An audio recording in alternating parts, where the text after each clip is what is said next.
آپ اگر کسی بھی آج یونیورسٹی کالج اسکول میں جائیں گے نا، آپ کسی بھی بچے کو رینڈم پک کریں اور اس سے بولیں آپ نے بڑے ہو کے کیا کرنا ہے، تو بولے گا یار میں اچھے پیسے کماؤں، میرا بڑا گھر ہونے چاہیے، میری بڑی گاڑی ہونی چاہیے، پھر میری شادی ہو جائے، اس کے بعد میرے بچے ہو جائیں، پھر ان کی شادی ہو جائے۔ تو یہی زندگی تو جانور بھی گزارا ہے، کھاتا پیتا بچے پیدا کر کے چلے جاتا ہے۔ تو ہم میں اور ہم تو اشرف المخلوقات ہے نا، تو ہم دونوں میں فرق کیسے اسٹینڈ آؤٹ رہے گا؟ وہ فرق اسی طرح رہے گا کہ ہمیں کچھ ایسا کرنا ہے جس سے ہمارے ملک کو، قوم کو، اگر ملک قوم کو نہیں تو بھائی ہمارے پڑوسی، ہمارے علاقے والوں کو کچھ فائدہ تو پہنچائے۔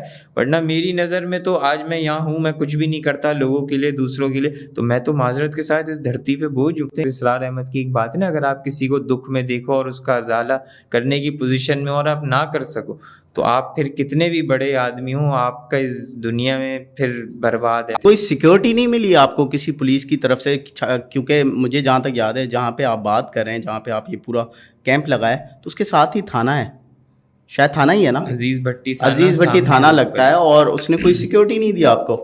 دیکھیے فوراً میں نے 15 پہ کال کری تھی کہ آپ سیکیورٹی بھیجیں، تو کوئی آدھے سے پونے گھنٹے بعد شکر کریں آدھے گھنٹے بعد بھی آ گئی ہے، اتنی جلدی آتے نہیں ہیں۔ 2 اہلکار آئے، انہوں نے کہا عوام بہت زیادہ ہے اور یہ شرپسند عناصر ہیں، آپ فکر نہ کریں، ہم مزید نفری لے کر آ رہے ہیں۔ لیکن وہ اس کے بعد سے گئے ہیں تو اب تک آئے، اب تک جواب نہیں آیا ان کا۔ لیکن پھر یہ ہے دیر آئے درست آئے۔ آج ہمارے کیمپ پہ 2 اہلکار پہنچا دیے گئے ہیں سیکیورٹی کے لیے۔ چلیں شکر۔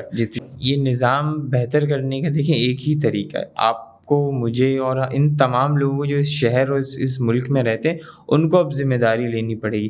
ہم نے اپنے جو فیصلے ہیں وہ ایسے لوگوں پہ چھوڑے ہوئے جن کا اس ملک میں کوئی اسٹیک ہے ہی نہیں، ان کی پڑھائی بھی باہر ہے، انہیں بخار ہوتا ہے وہ باہر چلے جاتے ہیں، اور دوسرے ان کا ان شارٹ یہ ہے کہ ان کا پاکستان میں کوئی اسٹیک نہیں ہے۔ کیا میسج دینا چاہ رہے ہیں ان لوگوں کے لیے؟ ایک میسج یہی ہے کہ اگر اس ملک کی ذمہ داری آج میں نے اور آپ نے نہیں لی نا، اگر یہ 75 سال میں نہیں سدھرا تو یہ اگلے 75 سال میں بھی نہیں سدھرے گا۔ پاکستان کی جو اس وقت کریم ہے، ٹاپ جو ہمارا ہیومن کیپٹل ہے، جس میں انجینئرز، ڈاکٹرز اور دوسرے جو اسکلفل لوگ ہیں وہ باہر چلے جاتے ہیں، کیونکہ وہ یہاں کیوں رہیں گے؟ یہاں انہیں کوئی فیسلٹی ہی اویلیبل نہیں ہے۔ لیکن اگر ہم بھی سب باہر چلے جائیں گے تو اس ملک کو دیکھیں، کسی نے تو سدھارنا ہے بھائی۔ اگر ہم نے آج اپنے ملک کی ذمہ داری نہیں لی، ہم نے کوشش نہیں کی کہ ہم اس کو سدھار سکیں، تو اس کا کچھ نہیں ہوگا۔